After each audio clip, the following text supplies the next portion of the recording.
नमस्कार मित्रांनो, ॲग्रीकट्टा यूट्यूब चॅनलमध्ये आपले सर्वांचे स्वागत आहे. विद्यार्थी मित्रांनो, कृषी सेवक भरतीचे निकाल लागलेले आहेत.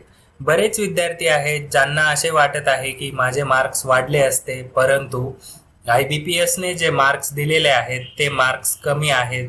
मला इतके मार्क्स कमी पडायला नव्हते पाहिजे. अशाच विविध प्रश्नांची उत्तरे या व्हिडिओच्या माध्यमातून बघणार आहोत.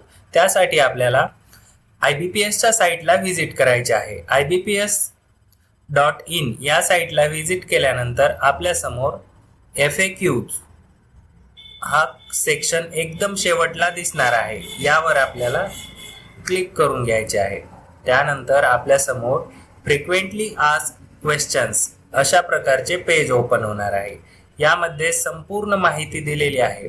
IBPS ही कंपनी सहसा बँकेच्या एक्झाम घेते आणि एकदम तत्परतेने काम करते. आपण ही गोष्ट ऐकून असालच. तर मग कृषी सेवक भरती बाबतीत असे का झाले, या प्रश्नांची उत्तरे आपल्याला कुठे मिळणार आहेत?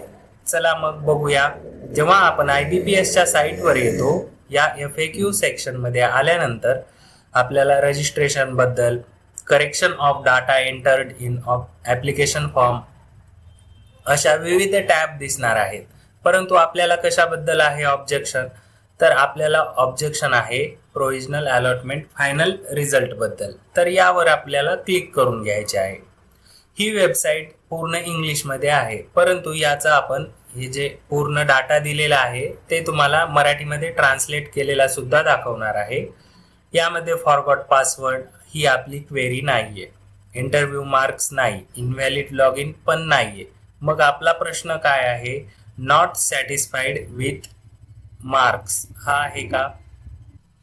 तर आपल्याला प्रिलिम्स किंवा मेन्स एक्झाम रिझल्ट यावर या टॅबवर क्लिक करून घ्यायचे आहे. आपल्याला त्यांना विचारायचं आहे, त्यांनी FAQ मध्ये दिलेला आहे how to calculate cut off score, normalise method, equipercentile method याबद्दलची माहिती त्यांनी काय दिलेली आहे? The candidates are requested to refer the relevant clause of the advertisement. विद्यार्थी मित्रांनो, नॉर्मलायझेशन पद्धतीबद्दल काय सांगितलेलं आहे IBPSने?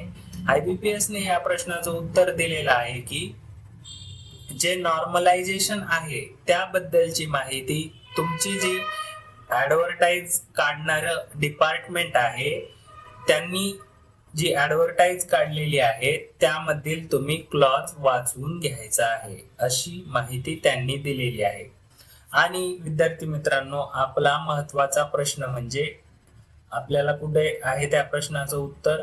प्रिलिम्स किंवा मेन्स रिझल्ट मध्ये आल्यानंतर आपल्याला हा 5 नंबरचा प्रश्न आहे. यामध्ये दिलेला आहे not satisfied with the scores mention in the score card. तर रिचेक एक्झाम स्कोअर असं करता येतं का? तर यासाठी आपल्याला काय प्रोसेस फॉलो करायची आहे? तर त्यांनी सांगितलेलं आहे कॅन्डिडेट्स मे रजिस्टर क्वेरी, म्हणजे आपल्याला यावर एक क्वेरी रेज करावं लागणार आहे. CGRS हे IBPSचं एक पोर्टल आहे, त्याची लिंक तुम्हाला डिस्क्रिप्शन बॉक्समध्ये मिळणार आहे. त्या लिंकवर क्लिक केल्यानंतर आपण IBPSच्या या पेजवर येणार आहात.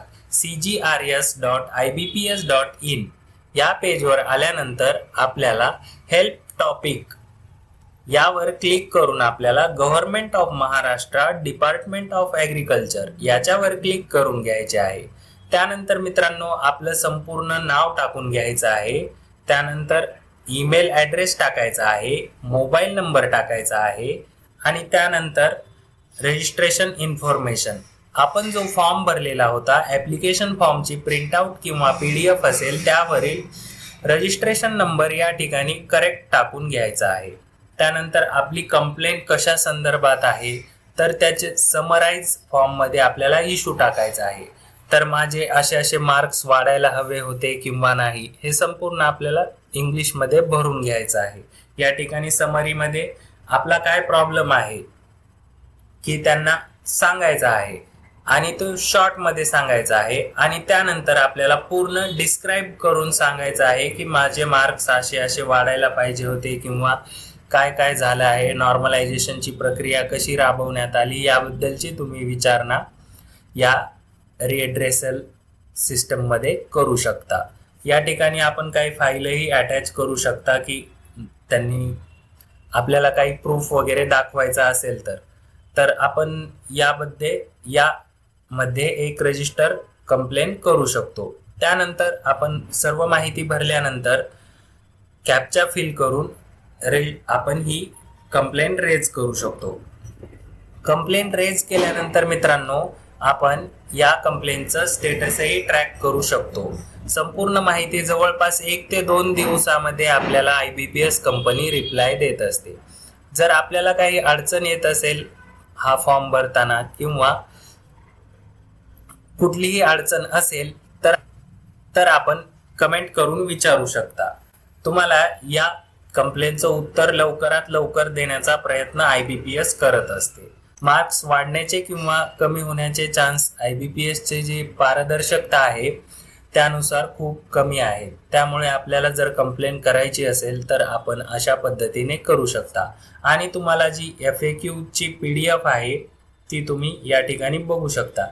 आणि विद्यार्थी मित्रांनो, आपला दुसरा एक प्रश्न आहे की IBPS मध्ये म्हणजे IBPSच्या बाबतीत आपण RTI दाखल करू शकतो का?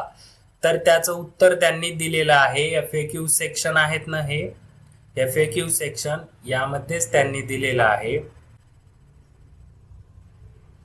हे एकदम शेवटच्या सेक्शनमध्ये जनरल अँड अदर इन्फॉर्मेशन मध्ये how to file RTI in IBPS. तर याचं उत्तर IBPS ने दिलेलं आहे त्यांच्या FAQ सेक्शन मध्ये. IBPS does not come under the purview of RTI act 2005. म्हणजे 2005चा जो RTI ऍक्ट आहे त्यामध्ये आपण IBPS या बॉडी बद्दल, ही एक ऑटोनॉमस बॉडी आहे फायनान्स मिनिस्ट्रीची आणि RBIची मिळून, तर मग यामध्ये आपलं RTI वर्क करणार नाही. म्हणजे आपण RTI फाईल करू शकत नाही, अशी माहिती त्यांनी दिलेली आहे.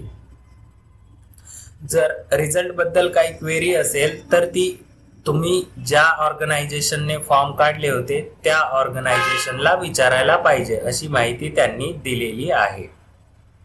अशा पद्धतीची माहिती आहे विद्यार्थी मित्रांनो. हे FAQ सेक्शन आपण एक वेळ चेक करायलाच हवं. आपल्या बऱ्याच प्रश्नांची उत्तरे या ठिकाणाहून मिळणार आहेत. आणि तुम्हाला जर हे पूर्ण FAQ सेक्शन जर मराठीमध्ये ट्रान्सलेटेड हवं असेल तर तुम्ही कमेंट करून सांगा. आपण त्यावर व्हिडिओ नाही बनवणार, पण तुम्हाला त्याची PDF आपल्या ॲग्रीकट्टा टेलिग्राम चॅनलवर प्रोव्हाइड करण्याचा प्रयत्न करू. अशाच नवनवीन अपडेटसाठी ॲग्रीकट्टा यूट्यूब चॅनल तसेच टेलिग्राम चॅनल जॉईन करून घ्या. धन्यवाद.